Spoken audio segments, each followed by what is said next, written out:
ಉಪ್ಪಿನಂಗಡಿಯ ಆನೆಬೈಲು ಎಂಬಲ್ಲಿ ಈಚರ್ ಲಾರಿಯಲ್ಲಿ ಅಕ್ರಮವಾಗಿ ಜಾನುವಾರು ಸಾಗಿಸ್ತಾ ಇದ್ದ ಲಾರಿಯನ್ನ ಉಪ್ಪಿನಂಗಡಿ ಪೊಲೀಸರು ಪತ್ತೆ ಹಚ್ಚಿ ಆರೋಪಿಗಳನ್ನು ಬಂಧಿಸುವಲ್ಲಿ ಯಶಸ್ವಿಯಾಗಿದ್ದಾರೆ.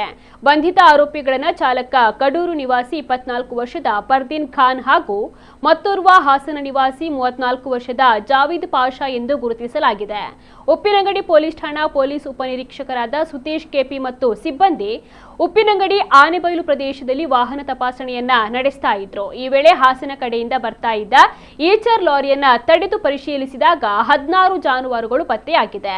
ಅವರನ್ನ ತಡೆದು ವಿಚಾರಣೆಯನ್ನ ನಡೆಸಿದಾಗ ಜಾನುವಾರು ಸಾಗಾಟಕ್ಕೆ ಯಾವುದೇ ದಾಖಲಾತಿಗಳನ್ನ ಹೊಂದದೆ ಅಕ್ರಮವಾಗಿ ಸಾಗಿಸ್ತಾ ಇರುವುದು ತಿಳಿದು ಬಂದಿದೆ. ಈ ವೇಳೆ ಇಬ್ಬರು ಆರೋಪಿಗಳನ್ನ ವಶಕ್ಕೆ ಪಡೆದಿದ್ದು ಇನ್ನೋರ್ವ ಆರೋಪಿ ಸ್ಥಳದಿಂದ ಪರಾರಿಯಾಗಿದ್ದಾನೆ. ಆರೋಪಿಗಳಿಂದ ಲಾರಿ ಹಾಗೂ ಜಾನುವಾರುಗಳನ್ನ ವಶಕ್ಕೆ ಪಡೆದು ಆರೋಪಿಗಳ ವಿರುದ್ಧ ಉಪ್ಪಿನಂಗಡಿ ಪೊಲೀಸ್ ಠಾಣೆಯಲ್ಲಿ ಪ್ರಕರಣ ದಾಖಲಿಸಲಾಗಿದೆ.